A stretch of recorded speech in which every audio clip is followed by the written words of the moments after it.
poucas palavras.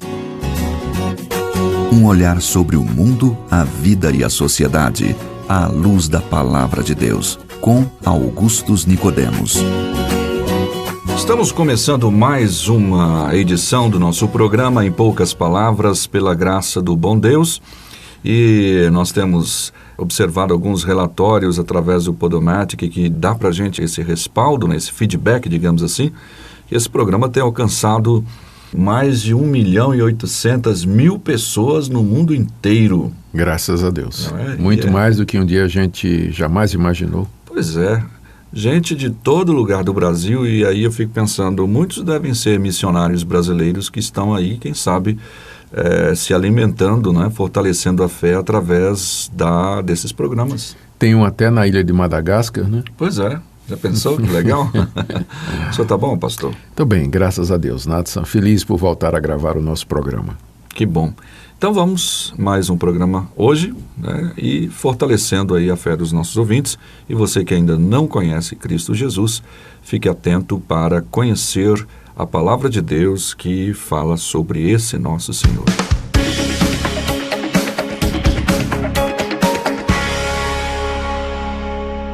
Hoje a gente vai falar um pouquinho sobre oração.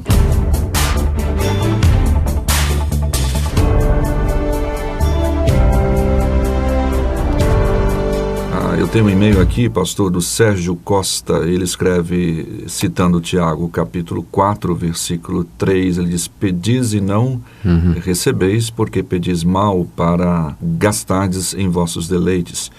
E ele cita também no seu e-mail que Paulo orou contra o espinho na carne e não foi atendido. Jesus orou, passa de mim esse cálice, e prevaleceu a vontade do Pai. E aí ele pergunta, se Deus é soberano e seus planos não podem ser frustrados, por que nós devemos orar? É uma pergunta até sincera, né? E aí outra pergunta para ajudar, então, seria, se devemos orar, então, como isso deve ser feito? Isso. Em primeiro lugar, nossa saudação ao Sérgio, que nos mandou um e-mail. E nossa expectativa é que esse programa possa atender às dúvidas que você tem e solucioná-las. Com relação à passagem de Tiago 4, o que está dito ali é que Deus responde às orações quando elas são feitas por um propósito ou por um objeto ou um objetivo que seja lícito. Deus vai atender aquilo que está dentro do seu querer e da sua vontade. Se uma pessoa está pedindo, por exemplo, que Deus o ajude a se livrar de uma mentira que ele contou, ou tipo assim, Deus, eu não tenho carta de motorista e eu vou fazer uma viagem até a próxima cidade, por favor, faz com que nenhum guarda de trânsito me pegue, não é? E me pare. Tem um monte de oração assim. Tem um monte de oração assim. Esse não é o tipo de oração que Deus responde. Nós estamos pedindo mal, não é? Pedindo errado. Deus promete responder aquilo que está de acordo com o que é certo, que é justo, verdadeiro, e, enfim, com as orientações da palavra de Deus. A segunda questão, que ele usa como exemplo a oração de Jesus e de Paulo, ambas foram negadas por Deus, e ele então quer saber a relação da soberania de Deus com as nossas orações.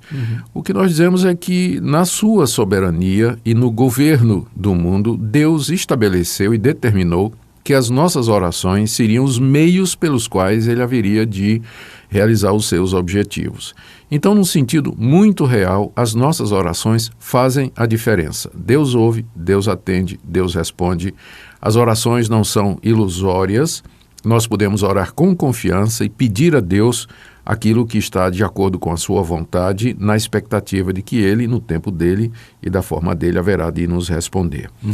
Agora, Nathan, tem muita coisa a respeito de oração que precisa de esclarecimento. Deveria ser um assunto simples, um assunto fácil, né? Mas a verdade é que talvez não haja um assunto que precise de tanto esclarecimento como essa questão da oração. Deixa eu colocar aqui alguns pontos só assim que me vem à cabeça.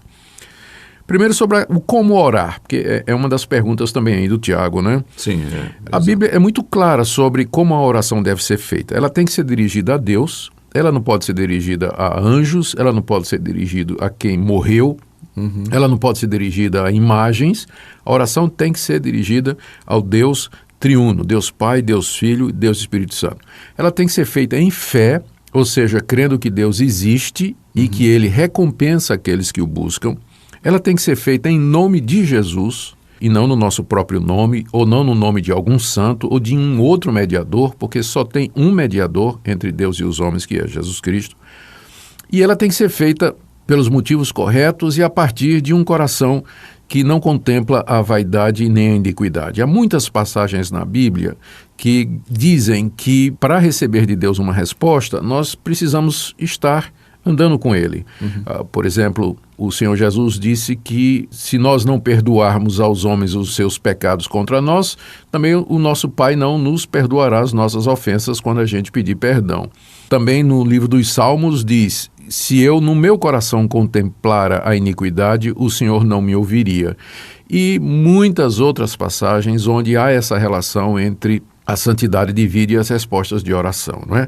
Então, a gente, na hora de orar, deve lembrar de todos esses fatores. Mas há questões, Natsan, relacionadas com a oração, que também precisam de esclarecimento, como, por exemplo, o tempo de orar. Quanto tempo eu tenho que orar por dia? 1 hora? 2 horas? 4 horas?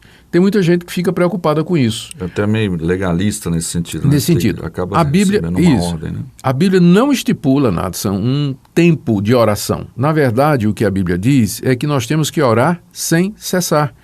Passar o dia todo em espírito de oração.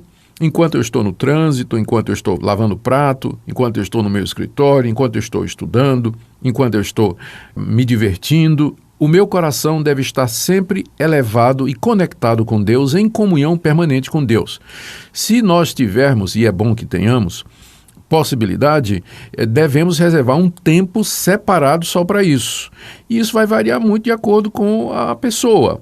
E se eu passei o dia todo em espírito de oração, eu não tenho como gastar 1 hora orando, porque eu já falei com Deus o dia todo. Mas tem algumas pessoas que vão acabar achando que não precisa separar esse tempo. Será que alguma pessoa não vai acabar ficando meio que... Não. Eu estou pensando... Você já viu, desculpe, Sim. Hoje em dia você recebe uma mensagem no WhatsApp pedindo oração, aí o pessoal só coloca aquelas mãozinhas postas aqui e parece que já, tipo assim... Já atendeu? Já orou. Não, isso não substitui a oração, certamente, não é?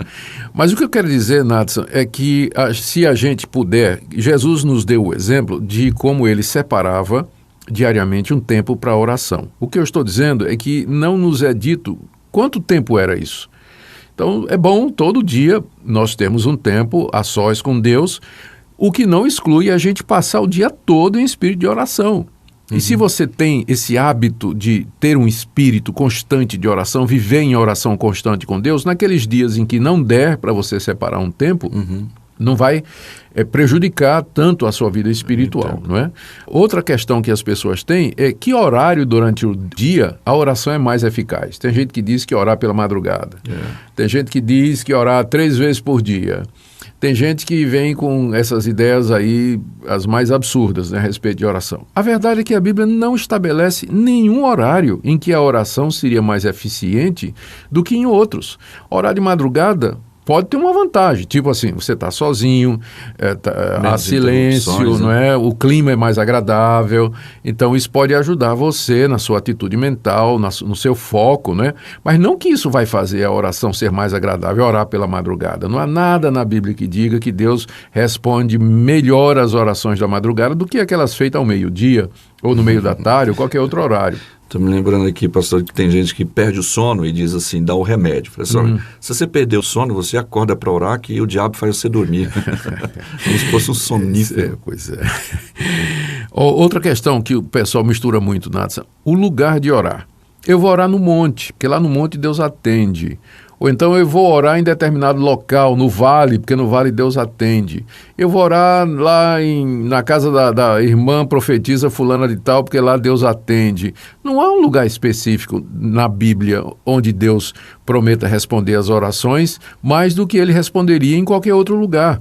Na verdade, o Senhor Jesus Cristo disse que vai chegar o tempo, ou chegaria, já chegou, não é, em que nós não adoraríamos a Deus num local específico, não é? Porque ele é espírito e importa que o adoremos em espírito e em verdade. Em qualquer lugar onde nós estejamos, nós podemos nos dirigir a Deus em oração. E também tem aquela confusão a respeito da postura. Orar de joelho, orar em pé, orar prostrado.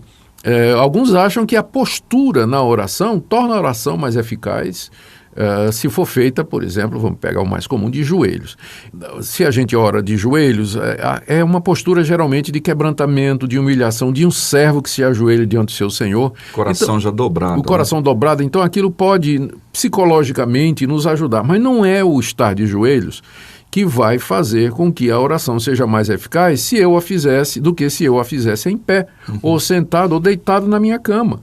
Onde eu estiver e da forma como estiver, eu posso me dirigir a Deus, e se eu fizer isso em nome de Jesus Cristo, com fé, pelos motivos certos e com o coração puro, santo diante de Deus, então a oração ela terá o mesmo efeito que teria se eu tivesse de joelhos, orando de madrugada durante 2 horas ou alguma coisa dessa natureza, não é?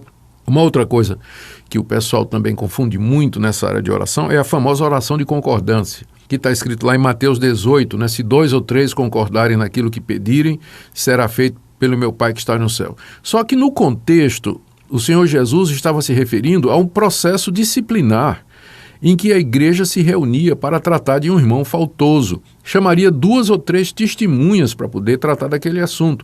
Então, nesse contexto de ajudar um irmão que está em pecado, a presença de 2 ou 3 pessoas em oração garante a presença de Jesus no meio deles. Isso não significa, então, que aquela passagem é um cheque em branco, onde Deus vai atender e dar tudo aquilo que 2 ou 3 pessoas pedirem. Imagina, 2 ou 3 pessoas se reúnem e dizem assim, Deus, nós queremos abrir um negócio novo e determinamos que o Senhor vai nos dar prosperidade com base lá em Mateus 18.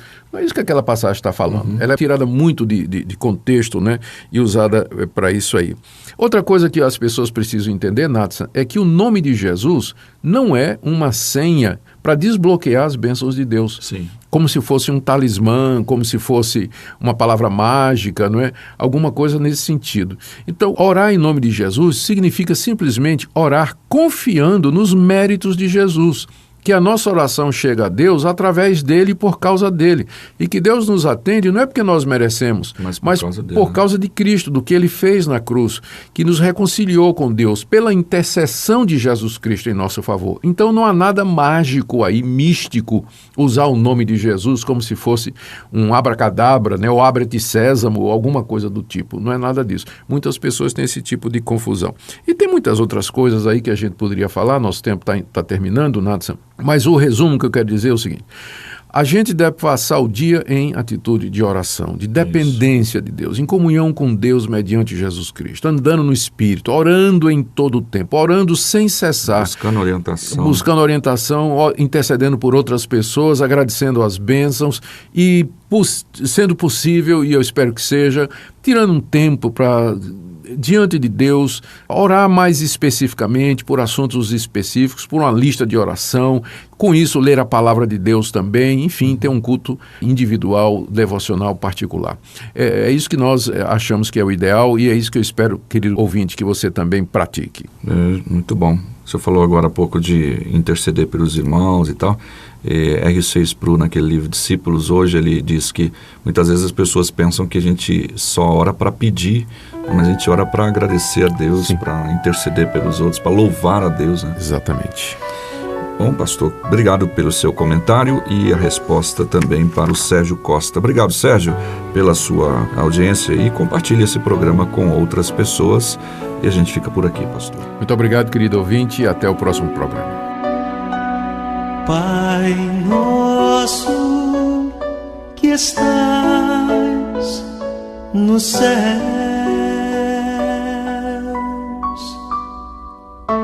santificado seja o teu nome, venha a nós o teu reino. Em poucas palavras, um olhar sobre o mundo, a vida e a sociedade, à luz da Palavra de Deus. Apresentação, Nathan Matias. Comentário, Augustus Nicodemos. Um programa da Primeira Igreja Presbiteriana de Goiânia, Rua 68, esquina com 71, Centro. Visite o nosso site www.pipg.org. Apoio, Seminário Presbiteriano Brasil Central, Goiânia.